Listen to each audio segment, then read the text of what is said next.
Hi, and welcome to this installment of Frank and Mary here in Hudson. If you haven't seen this show before, my name is Art Bergeron. My day job is as an elder law attorney at Myrick O'Connell, but this is not about my day job. It's about my friends Frank and Mary.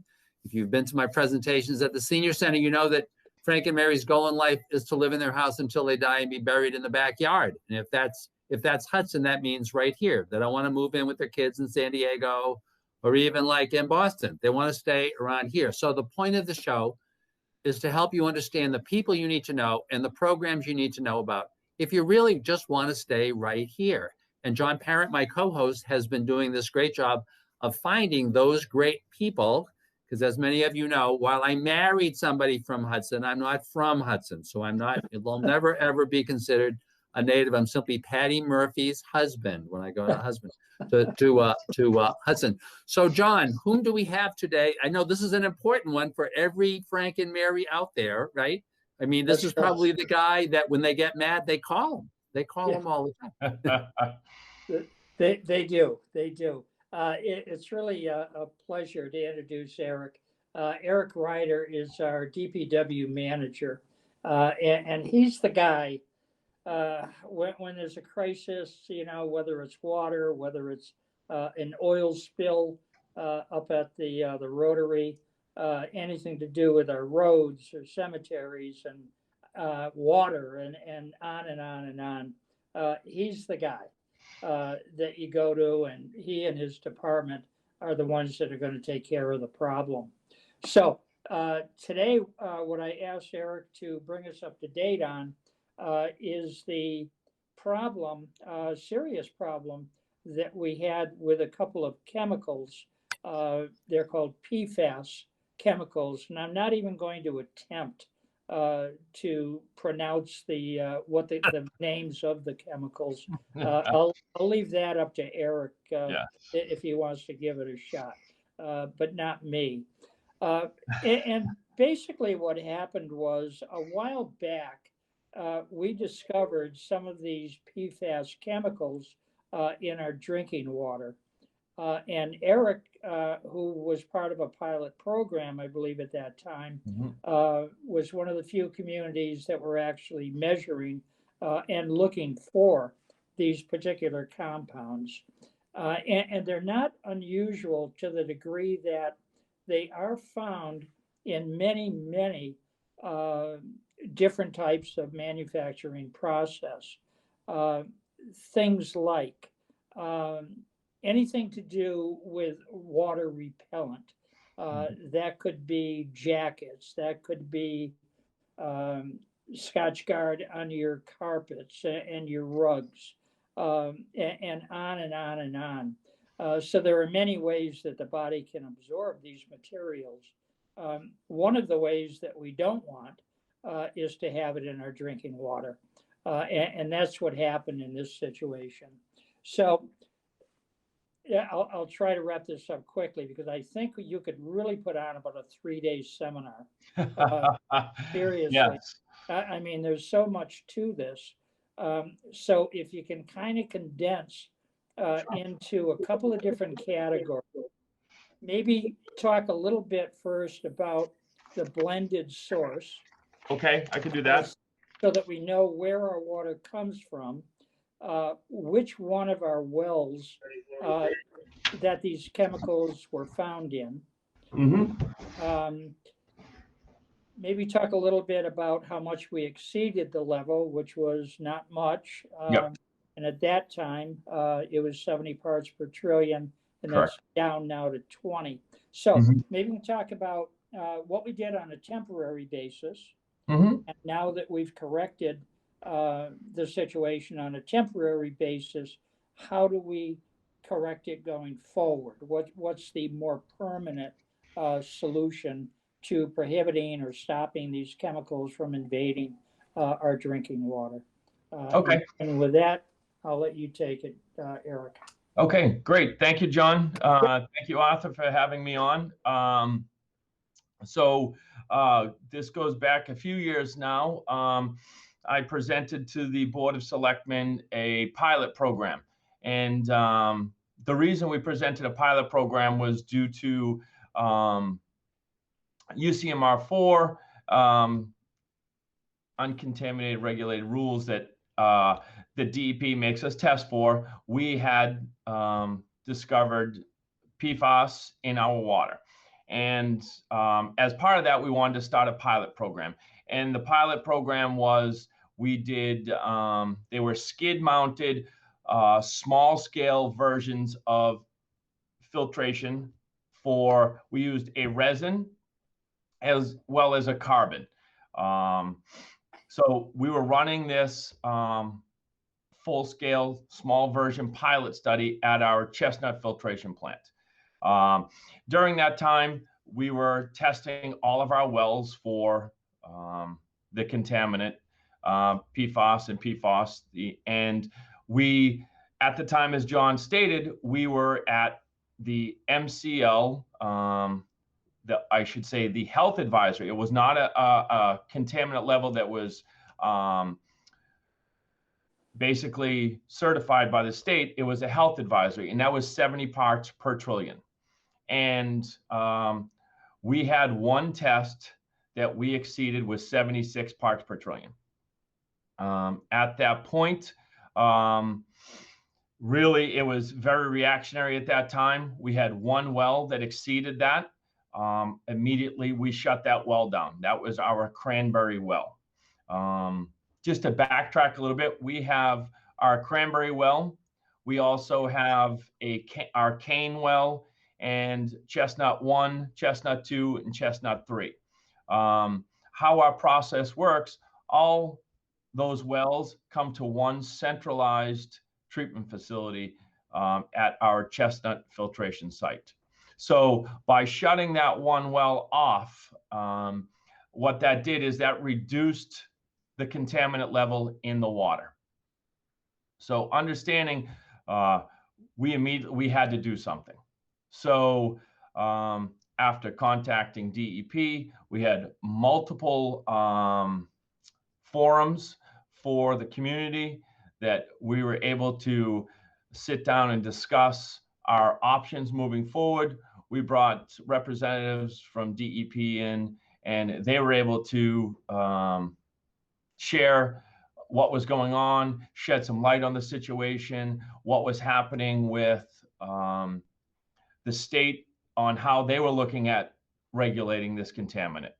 So during that process, our consulting engineers and myself and my staff, working with the town, we really came up with a plan to put in a temporary system. One difficult thing in installing this temporary system was to meet Massachusetts regulations for their treatment technology. So Massachusetts has very stringent requirements for any type of treatment system to be put into place and implemented. So we had to find a system that would not only remove the PFAS, but also met the guidelines under Massachusetts requirements. So we were fortunate. We were ahead of the curve when this happened, and we were able to find a vendor and a material that was able to be installed. And we were able to install this temporary system. Once we really found out which way we were going, we were able to have this temporary system up and running in 90 days. And that is, you know, I owe all the credit to my staff. You know, they are the ones that were working the 12, 14 hours a day, from construction of the concrete pad to doing all of the underground piping, chemical piping within the treatment facility. Anything that needed to get done that we could do, we were doing it to, one, expedite the installation of this, as also as cost-saving measures. So we were able to get this up and running, and we were successful, and we have been successful, and we are now at 0. We do not have any PFAS in our finished water. And that is, that's a great thing for Hudson. it's something that we continue to make sure we have the safest and cleanest drinking water. And as John mentioned, this system is a temporary system. Right now, we have two type of systems. We have one that is a carbon-based system that sits at our Cranberry well. That was the well that yielded the highest residual of the contaminant. So we have one separate treatment facility at that well, and that is carbon. It's very common. You see carbon filtration in homes. This is on a much larger scale. So what's that doing is it's pre-treating that well before it enters into our system and into the main facility down at Chestnut Filtration. And at Chestnut Filtration, on the filtered water, I should say, on the finished water, we have is a resin-based filtration there. It's an ion exchange. So what that does is we have the pre-treatment. It comes into our main filtration plant and is blended with our other wells. And it runs through green sand filtration, and that takes out iron and manganese. And then ultimately it is filtered through the PFAS system, and then chlorine is added when it goes back out into the system for, that gives us our residual to test for chlorine out in the system and make sure that we're not having, we maintain a residual out in the system, making sure that that we don't have anything that can potentially grow in the pipes out into the water mains and the system before it comes into your homes. Okay. Eric, let me ask you a couple of questions here. Sure. And that was a good explanation of where we're at. Just so people have a little better understanding too, when you say 70 parts per trillion, what's that analogous to? That is about a pin drop in an Olympic-sized swimming pool. That is what is for an understanding of what that contaminant is. Since that, John, as you're aware, in 2020, Massachusetts put an MCL and reduced the limit down to 20 parts per trillion. Yep. So the town of Hudson was ahead of that curve, understanding it was a health advisory. The town took action, and we were able to get that system and provide non-detect PFAS in our finished water. Yeah, and non-detect, of course, is where you want to be. That's correct. 0. Now, John, may I ask a question? Yes, absolutely. Eric, you had mentioned that the resin-based system that is at the main plant, you're referring to that as kind of a temporary system. Yes. Is there any reason why that will stop being used? Is there a point, and would there be a reason to stop? Is that a cost, a significant extra cost to the system that you've got this special treatment to using the resin-based system, so you'd prefer to not be using it? And if it's always going to be there, then is there some point at which you have to do some kind of upgrade to make that permanent? Okay, understand that. Arthur, those are great points. The town looked at the potential of converting our temporary treatment system to a permanent system. And we did cost-benefit analyses on whether we were going to stay with the resin or go with a carbon like we have at our Cranberry well. And purely based upon cost, and also there's disposal of the contaminated resin once it becomes saturated. So we looked at what was the best option for the town today, 5 years from now, and 10 years from now. So currently we are in the process. It started about a few months back with the design. We're building a new treatment plant at our chestnut filtration, and this is going to be a carbon filtration. As I stated, as part of our pilot study, we did carbon and we did resin. Both had successful results. It really comes down to the benefit of carbon. The one major benefit of carbon, there's the potential of regenerating it. So what that does is the manufacturer takes this product back, they heat it to a temperature, and they kill and destroy the contaminant within the carbon. And then that carbon can be resold and with some added of some virgin carbon to that. So we've had great success at our cranberry filtration, and we intend to have that same great success at our new chestnut filtration plant. And we're anticipating about 24 months by time we put that online. And we'll still be running our resin-based system until our new chestnut carbon filtration system is up and running. That's great news for the town, because I remember hearing about that once again from a distance. And by the way, I did realize that the Public Works Department is my other connection to Hudson. My cousin was Tony Marks's wife. Okay. It's a small world, right? It is. But it really, I remember hearing about it from a distance, and I remember saying to myself, oh, this is just going to be tough, to correct that. But it sounds like you were really on top of it and got it corrected quickly. And now you've got the long-term solution. That's pretty wonderful. Yes, we do.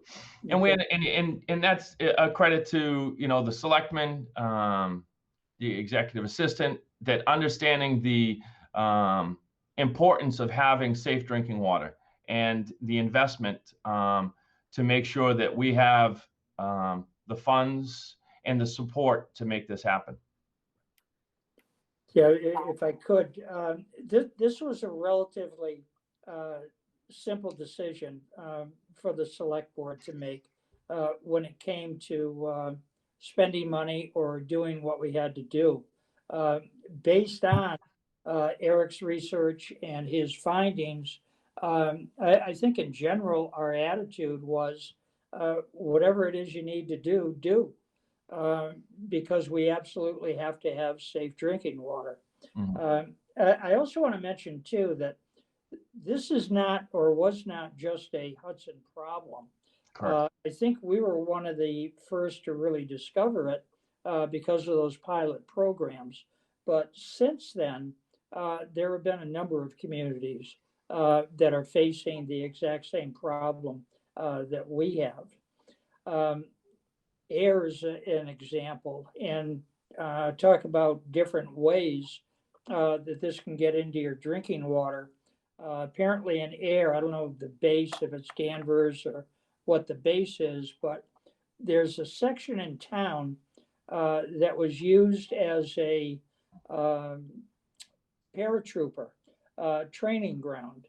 And it's my understanding that there would be large numbers of people using the facility, and the parachutes were washed on that particular ground.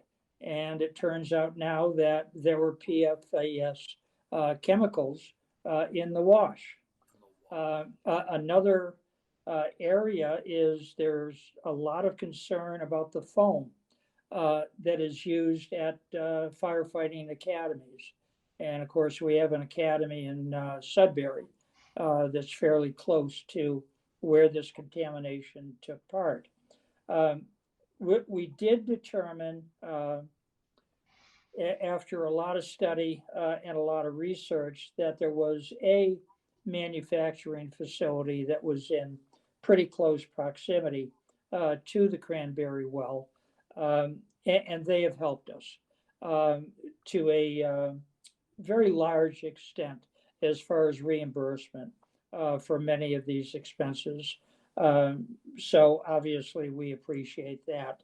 The company also provided for, it may still be, I don't know, we're providing drinking water to residents who were in close proximity. And until we got a little better handle on it, we were in fact providing drinking water to Hudson residents that wanted it. So we essentially, and we had a number of town meetings where we invited the general public to come in and gave them an update. We had DEP out of the Worcester office. Yep, that's correct. And they just sent as many people as was needed to try and talk to the residents and explain to them that Hudson was on top of it, that we had shut down that one particular well, where we had the issue, and we were moving forward. And I think that was greatly appreciated as well. Yeah, absolutely. And that's one thing. Mass DP Central Region office out of Worcester has been great working with. We were able to get 2 temporary permits for both treatment systems, and they worked around the clock as well to get those permits for the town. And thank you to them for that. And they've also worked. They continue to work with us on our new treatment facility. So, it has been a collaboration amongst, state and town officials. And as I say, again, my staff has been incredible and making sure that we can provide safe drinking water. And that's critical. And moving forward, we'll have this treatment plant in place that's going to continue to be able to provide safe drinking water for the future. Just one more comment. I know for a fact that both Eric and Tom Moses, our executive assistant, in particular in the beginning, trying to determine the best way to handle this. This wasn't a day-by-day thing. I think at a couple of points, this was an hour-by-hour thing. There was just absolute constant communication between the DEP and Hudson and the best way to handle this. So there are a lot of kudos to go around. The other thing I want to mention too was, even for the temporary solution, I mean, Eric mentioned having to put in concrete floors and everything. He had to build a couple of buildings, with electricity and plumbing and all of the material that goes into it. And they did that in just an incredibly short period of time. So very effective, and the whole department really deserves, our thanks from the town. That's really huge. That's really huge. And I think, for so many people who are watching, I know, especially given all of the politics of the last several years, it's so easy to just be kind of condemning government in general. But I think that people realize, this is your tax dollars at work. And I think, John, when you were saying that, when Eric came to you, you just said, whatever needs to be spent needs to be spent. And it's also great at that point, having a state organization like DEP that is on top of their game, well-versed in the issue, willing to be cooperative in terms of getting the permits there quickly, and like you, Eric, really interested in the safety, the actual safety, and realizing that this is moment by moment. This is one of those things. It can get out of hand, and then you got big trouble, right? And to know you kind of made it, it's like a success story. It's kind of like you made it through. Now my job, as I think I mentioned to you earlier, Eric, is my job is to provide comic relief and keep time. And I'm watching the clock, and I know it goes, but I've got one. This is just a trivia question. I walk around Gates Pond like every day, right, or practically every day. I learned about Gates Pond from your predecessor, Tony Marks, because I once asked him. I said, "What's the prettiest place in Hudson?" And he said, "Well, I'm kind of embarrassed to admit that it's actually in Berlin. But it's technically ours because it's our water supply, and so I always walk there." So I'm curious, how much of Hudson's water it comes from Gates Pond as opposed to from the other wells? Just a curiosity. Well, we run the plant. Gates Pond, I forgot to mention, we were discussing wells and PFAS, but we do have a treatment facility that does take water out of Gates Pond. And We run that only 8 hours a day, and what that does is that supplements our wells, and Oh. that supplements our wells during high demand season, summertime. If we don't have a lot of rain, our wells are impacted. It's all groundwater levels at that point. So we will run that typically on an 8-hour day. We will run that, on the second shift if necessary.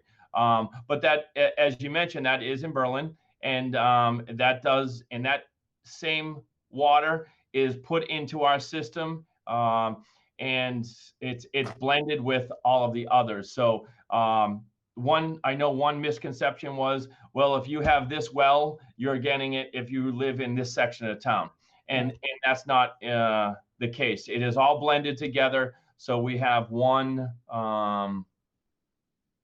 blended source altogether. And I just want to compliment you folks also. I think it is a rarity to have a community that has a water supply where they allow people to walk around it.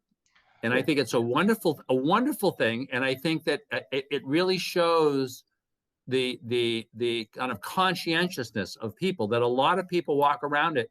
It's clean. It's practically litter free. If there's trouble, I think there are people who call. It's really wonderful. And it's a wonderful gift, really, to the people in the area that you allow people to walk around your pond. And it's so thank you for that. John, I think this was and what John was talking about doing this show originally, I was like, ooh, that's pretty complicated. But I think it was really useful, I think, just to give people a sense of, because they knew many people knew there was a problem, and to know there's a problem, there's a solution, you're on top of it, the water is now good. And once again, it's a classic, government works for you. Government works for you, Absolutely. So Eric, thank you so much. John, thank you so much My continuing to find these great people like Eric. Folks, I hope you enjoyed this. I hope you feel a little bit better, both about your water and about your taxes, because these are like your taxes at work.